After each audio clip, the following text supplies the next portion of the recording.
Hello students, नमस्कार। मैं हूं एसआर और स्वागत है आपका मेरे चैनल एसआर एजुकेशन फंडा। तो देखिए, सीईटी को लेकर आजकल बड़ा घमासान मचा हुआ है। स्टूडेंट्स के मन में काफी सारी शंकाएं हैं। इस वीडियो में आपकी हर एक शंका का जवाब है। आप वीडियो को पूरा देखिए। जैसे सीईटी क्या है? सीईटी क्या है? Common eligibility test.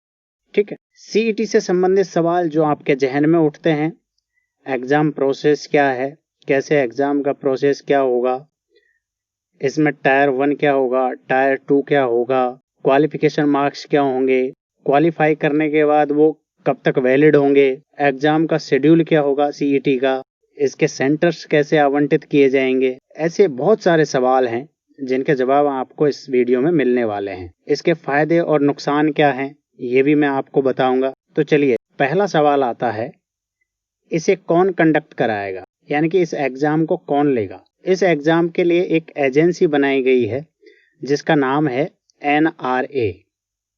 एनआरए का मतलब है नेशनल रिक्रूटमेंट एजेंसी, यानी कि राष्ट्रीय भर्ती एजेंसी। ये राष्ट्रीय भर्ती एजेंसी जो है, ये क्या करेगी? ये इस एग्जाम को कंडक्ट करवाएगी। नेक्स्ट क्वेश्चन जो आपके जहन में आता है, इसमें अभी कौन कौन से एग्जाम शामिल किए गए हैं? तो इसमें अभी के लिए कौन कौन से एग्जाम शामिल किए गए हैं? इनिशियली शुरुआत में एसएससी, आईबीपीएस जो बैंकिंग से रिलेटेड एग्जाम्स हैं, और रेलवे, ये तीन, ये अभी इनिशियली यानी प्रारंभ में शामिल किए गए हैं। बाद में हो सकता है और भी एग्जाम इसके दायरे में आए। साल में सीईटी कितने बार होगा? तो साल में अभी के लिए जो रखा गया है प्रोविजन, वो रखा गया है कि साल में 2 बार सीईटी का एग्जाम होगा। ये भी कहा गया है कि हो सकता है भविष्य में इसे 1 बार किया जाए, या फिर हो सकता है कि साल में इसे 3 बार भी किया जा सकता है। तो अभी के लिए लेकिन शुरुआत में ये साल में 2 बार होगा।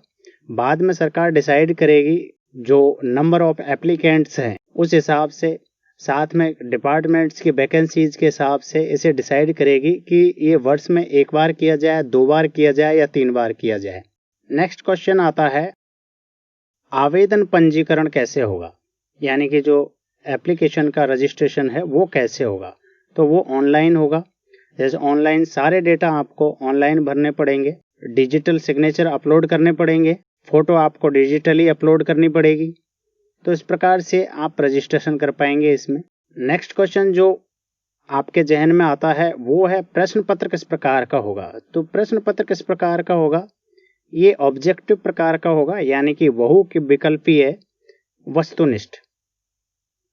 जैसे ये क्वेश्चन है और इसके नीचे आपको ऑप्शन दिए होंगे ए बी सी डी। तो इस तरह का ऑब्जेक्टिव क्वेश्चंस मिलेंगे आपको क्वेश्चन पेपर में। नेक्स्ट क्वेश्चन है जो काफी विद्यार्थियों के द्वारा पूछा गया है, प्रश्न पत्र किस भाषा में होगा?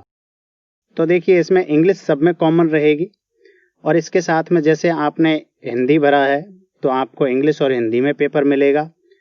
तमिल भाषियों के लिए इंग्लिश और तमिल में पेपर मिलेगा।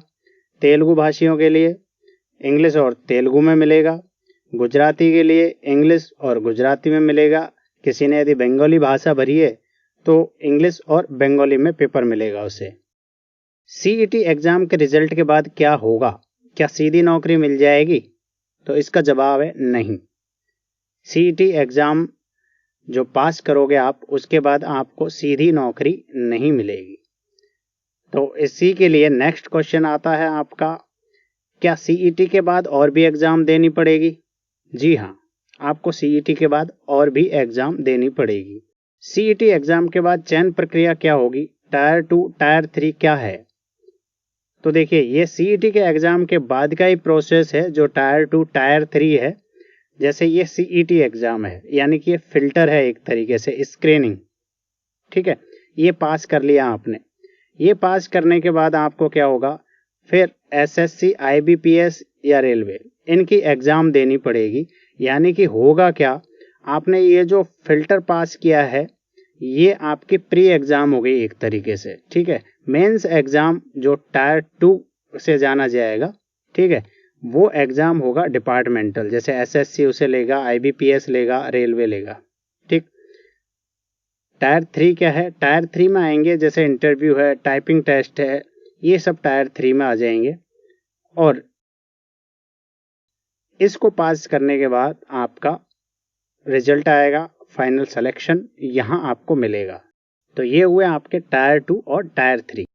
इसका मतलब ये हुआ कि आपको प्री एग्ज़ाम जैसे देनी पड़ती थी एसएससी की, आईबीपीएस की, अलग अलग से जो एग्ज़ाम देनी पड़ती थी प्री, वो आपको नहीं देनी पड़ेगी। प्री आप सीईटी के माध्यम से पास कर लोगे और आपको इन डिपार्टमेंट्स की मेन एग्ज़ाम्स देनी है, वो होगा आपका टायर 2। तो इसके बाद कोई इंटरव्यू होता है या टाइपिंग टेस्ट होता है तो वो होगा टायर 3, और इसके बाद फाइनल रिजल्ट आपको मिलने के बाद में आपका सिलेक्शन फाइनल हो जाएगा। सीईटी के एग्ज़ाम का स्कोर कितने साल के लिए वैध होगा? सीईटी के एग्ज़ाम का जो स्कोर है वो 3 साल के लिए वैध होगा। कितने साल के लिए? 3 साल के लिए। मान लीजिए ये सीईटी है, ये एग्ज़ाम आपने पास कर लिया, ये 3 वर्ष के लिए वैध होगा जैसे, और इसके बाद आप एसएससी, आईबीपीएस या रेलवे जिसमें आप अपीयर होना चाहते हैं उसमें आप मेंस एग्ज़ाम में आप अपीयर हो जाएंगे। ठीक है, ये जो सीईटी पास करने का मतलब है आपने एक तरीके से प्री एग्ज़ाम पास कर ली है। सीईटी की परीक्षा कितनी बार दे सकेंगे और उम्र क्या होगी? ठीक है, तो देखिए सीईटी की जो एग्ज़ाम है वो अनलिमिटेड बार दे सकेंगे, यानी कि असीमित है जब तक कि आपकी उम्र नहीं होती। जो सीमा है, लिमिट क्या है, वो सिर्फ उम्र है। जैसे मान लीजिए कि एग्जाम्पल पर जनरल के छात्रों के लिए 30 ईयर अभी फिक्स नहीं की है कितनी एज रहेगी, लेकिन मैं सिर्फ एग्जाम्पल दे रहा हूँ। और एसटी, एससी, ओबीसी इनके लिए उम्र में पहले की तरह छूट जारी रहेगी। तो जब तक उम्र कंप्लीट नहीं होती है तब तक आप इस एग्जाम को दे सकते हो। तो ये क्वेश्चन भी पूछा जाता है छात्रों के द्वारा, इसके अंक किस प्रकार से काउंट होंगे? तो कैसे होंगे? देखिए, जैसे ये सीईटी का एग्ज़ाम है और ये आपने पास कर लिया, ठीक है, तो मान लीजिए आपको अंकों में सुधार करना है कि नहीं मैं संतुष्ट नहीं हूँ, मैं दोबारा सीईटी का एग्ज़ाम दूंगा और अच्छे मार्क्स हासिल करूंगा। तो मान लीजिए कि आपने फर्स्ट ईयर में 63% यानी कि 63% अंक हासिल किए, सेकेंड ईयर में फिर आपने रिपीट किया तो आपके 61% रह गए। अब आपने थर्ड ईयर फिर से दिया और थर्ड ईयर आपने 72 मार्क्स प्राप्त किए। तो इन 3 साल में से जो मैक्सिमम स्कोर है वो काउंट होगा, यानी कि आपका ये थर्ड ईयर का स्कोर है जो 72% है, यानी कि 3 साल में जो बेस्ट स्कोर है वो काउंट होगा। तो आपका काउंट नेक्स्ट एग्जाम के लिए या टायर 2 टायर 3 के लिए कौन सा काउंट होगा? 72% वाला। परीक्षा का शेड्यूल तथा परीक्षा सेंटर किस प्रकार से आवंटित होंगे? क्या खुद उम्मीदवार अपने सेंटर का चयन कर सकेंगे? तो ये बिल्कुल जी हाँ, इसका आंसर हाँ में है। सेंटर और परीक्षा का शेड्यूल दोनों आप डिसाइड कर सकते हो। सेंटर आप भरोगे वो मिल जाएगा आपको, क्योंकि जिलेवार सेंटर दिए जाएंगे महिला उम्मीदवारों के लिए ताकि ज़्यादा से ज़्यादा सुविधा हो, वो ज़्यादा से ज़्यादा अपना प्रेजेंस दे सकें। और शेड्यूल की बात है तो शेड्यूल मान लीजिए कि सीईटी की एग्ज़ाम मान लीजिए 3 डेट्स में है, 10 दिसंबर, 15 दिसंबर और 18 दिसंबर।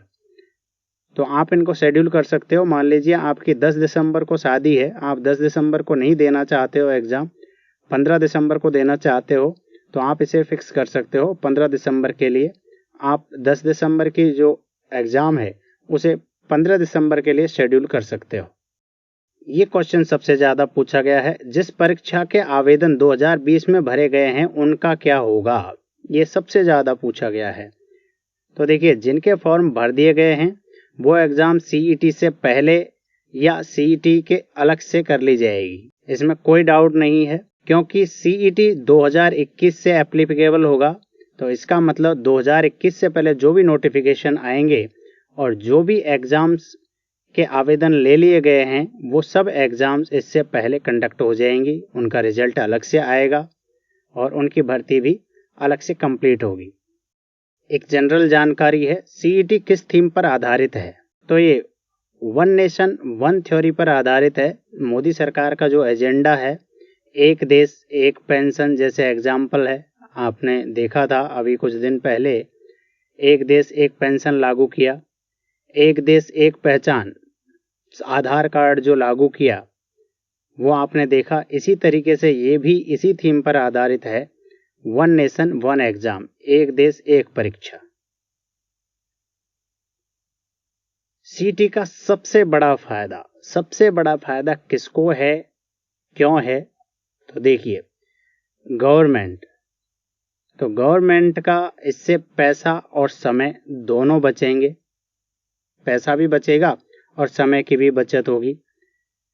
भर्तियों की संख्या ज्यादा दिखेगी, ये एक बड़ा पेच है और सरकार को इससे सबसे बड़ा फायदा होने वाला है। जो अलग अलग डिपार्टमेंट्स लेते थे उनकी वैकेंसी दिखती नहीं थी, काउंट नहीं कर पाती थी सरकार, गिना नहीं पाती थी, आंकड़े कम दिखते थे। तो मान लीजिए एक एग्जांपल दे रहा हूँ, एसएससी की 10,000 वैकेंसी निकली अलग अलग डिपार्टमेंट्स की, आईबीपीएस की 12,000, रेलवे की 20,000।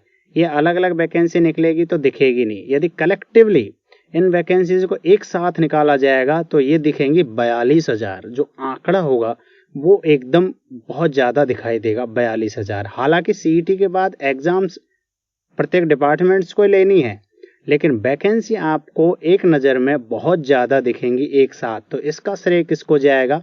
गवर्नमेंट को। गवर्नमेंट कहेगी कि हमने 42,000 वैकेंसी जो हैं वो 6 महीने में भर दी हैं, या जैसे ज़्यादा वैकेंसी होगी हर एक डिपार्टमेंट से, तो कलेक्टिवली मान लीजिए 2 लाख वैकेंसी होगी, तो गवर्नमेंट कहेगी कि 2 लाख वैकेंसी हमने 6 महीने में भरी है।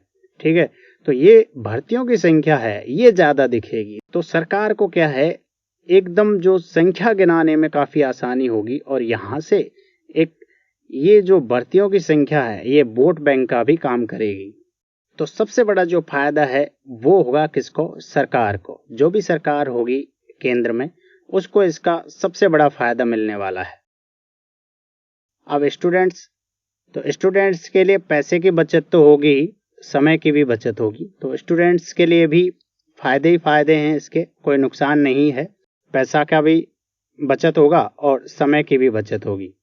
स्टूडेंट्स का दूसरा फायदा ये भी होगा कि इससे जितने स्टूडेंट्स अलग अलग एग्जाम्स में अलग अलग फॉर्म्स भरते हैं, एक एग्जाम में वैकेंसी आती है मान लीजिए 1,000 और फॉर्म्स चले जाते हैं 1 लाख, तो वहाँ स्क्रीनिंग नहीं होती, सीधा जो है स्टूडेंट्स उस एग्जाम को देते हैं डिपार्टमेंट्स की को। तो यहाँ पे आपको क्या फायदा होगा कि स्क्रीनिंग पहले ही हो जाएगी।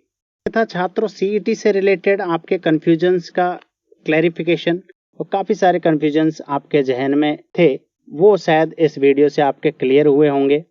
तो यदि आपको वीडियो अच्छा लगा हो तो प्लीज़ लाइक ज़रूर करें और अपने साथियों के साथ शेयर करें और सब्सक्राइब करें।